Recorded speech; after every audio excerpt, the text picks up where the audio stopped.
Ever walked into a room and felt like a decorative houseplant? You're there. You're breathing. You're technically human. But somehow, no one notices.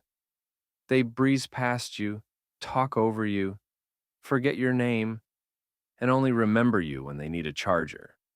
It sucks. But here's the plot twist. The way people treat you, it's not just them. It's also you. And that's not an insult. That's great news.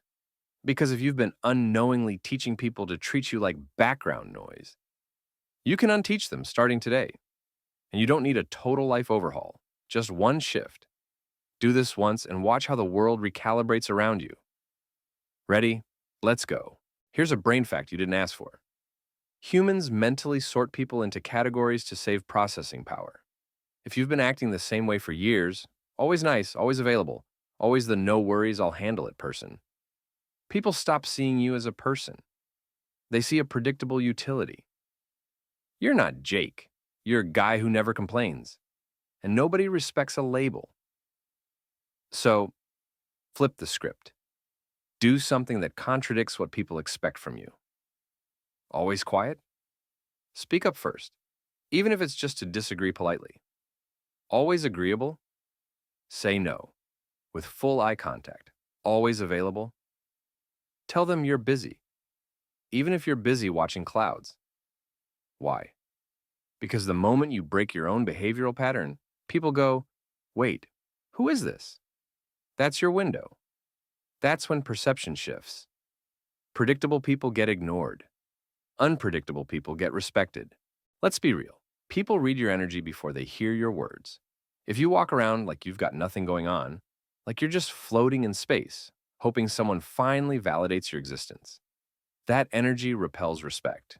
Here's the fix. When someone says your name, don't snap your head like a golden retriever hearing a treat bag.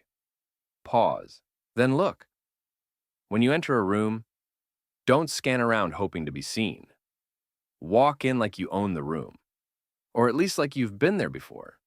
When you're in conversation, don't fidget like your spine's made of anxiety jelly. Be still. Let them lean in.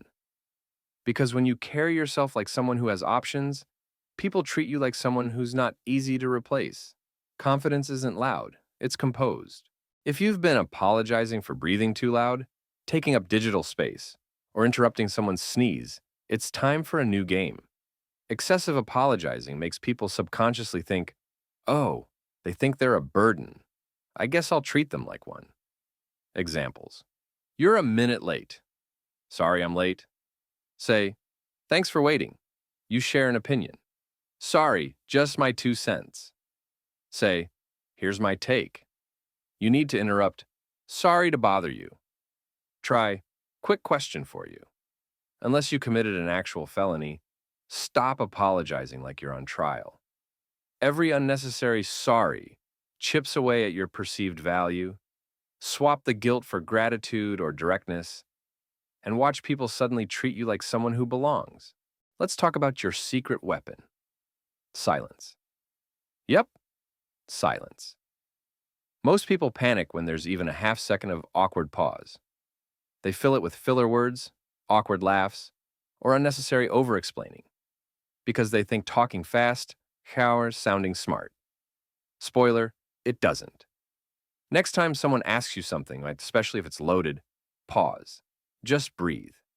One beat of silence before you speak will make people lean in and pay attention. It signals composure. It makes your words land harder. And it subtly tells people, I don't owe you instant access to my thoughts. When you don't rush to respond, you shift from approval seeker to decision maker. And that's when people start listening differently. This is the ultimate vibe shift.